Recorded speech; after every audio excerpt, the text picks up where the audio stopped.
Assalamualaikum warahmatullahi wabarakatuh. Hai teman-teman semuanya, kali ini saya akan mempresentasikan materi ajar tentang momentum, di mana akan membahas pengertian, rumus, jenis-jenis, dan penerapan momentum dalam kehidupan sehari-hari. Sebelum melanjutkan video ini, jangan lupa like, komen, share, dan subscribe. Sebelumnya, saya dari kelompok 4 atas nama Dia Rabiah dan teman kelompok saya atas nama Noit Kogoya. Pernahkah teman-teman melihat mobil truk dan mobil taksi? Manakah di antara keduanya yang lebih sukar untuk diberhentikan? Ya, truk lebih sukar untuk diberhentikan. Mengapa? Karena massa truk lebih besar dibandingkan massa taksi. Lalu, bagaimana jika taksi melaju dengan kecepatan tinggi, sedangkan truk hanya melaju dengan kecepatan rendah? Manakah yang lebih sukar diberhentikan? Ya, taksi lebih sukar untuk diberhentikan. Mengapa? Karena taksi melaju dengan kecepatan tinggi. Peristiwa tersebut merupakan contoh dari momentum. Apa sih yang dimaksud dengan momentum? Momentum adalah besaran yang menunjukkan ukuran kesukaran untuk memberhentikan gerak suatu benda. Untuk menghentikan benda diperlukan usaha yang besarnya sama dengan perubahan energi mekaniknya.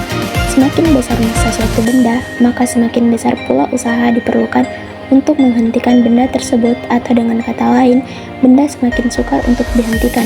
Artinya, semakin besar massa benda, maka momentum yang dimiliki benda akan semakin besar pula. Jadi dapat disimpulkan bahwa momentum berbanding lurus dengan massa.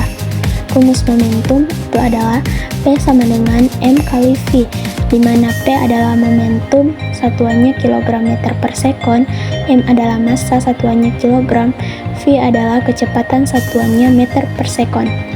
Contohnya yaitu sebuah benda bermassa 60 gram bergerak dengan kecepatan 36 km per jam. Besarnya momentum yang dimiliki benda tersebut adalah titik-titik per meter sekon.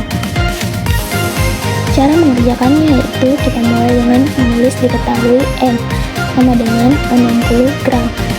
Kita ubah ke dalam satuan kilogram jadi 0,06 kilogram. Selanjutnya V adalah 36 kilogram per jam. Kita akan ubah satuannya menjadi meter per sekon. Jadi kita ubah 36 dikali 1000 dibagi 3600, kita coret 02 di belakang, hasilnya adalah 360 dibagi 36. Kita coret 36, jadi hasilnya adalah 10 meter per sekon. Selanjutnya ditanyakan adalah P.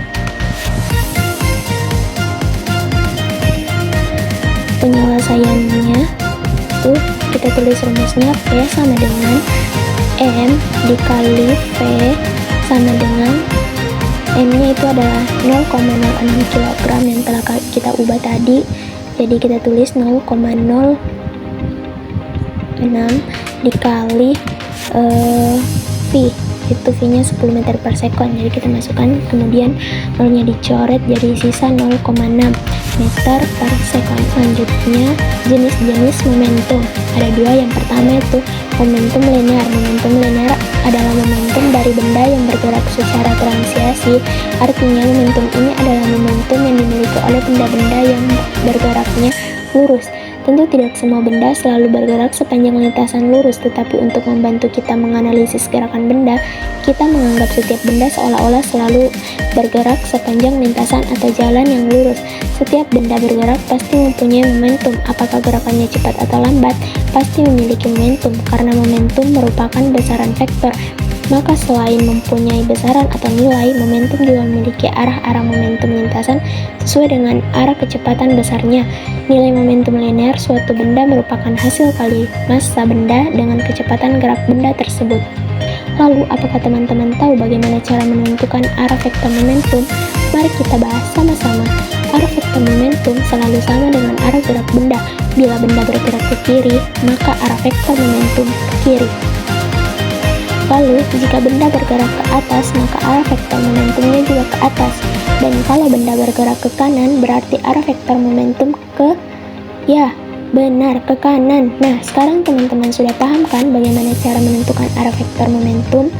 Selanjutnya yang kedua, momentum anggular atau sudut. Momentum anggular adalah momentum dari benda yang bergerak secara rotasi.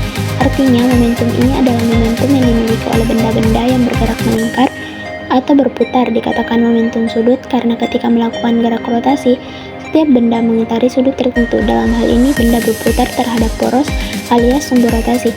Hukum kegagalan momentum sudut menyatakan bahwa jika torsi total yang bekerja pada sebuah benda tegar sama dengan 0, maka momentum sudut benda tegar yang berotasi bernilai konstan.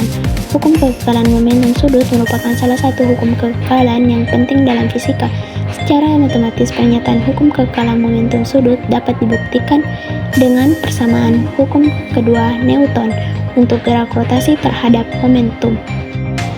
Selanjutnya, perbedaan yang mencolok dari kedua momentum ini adalah bentuk lintasannya.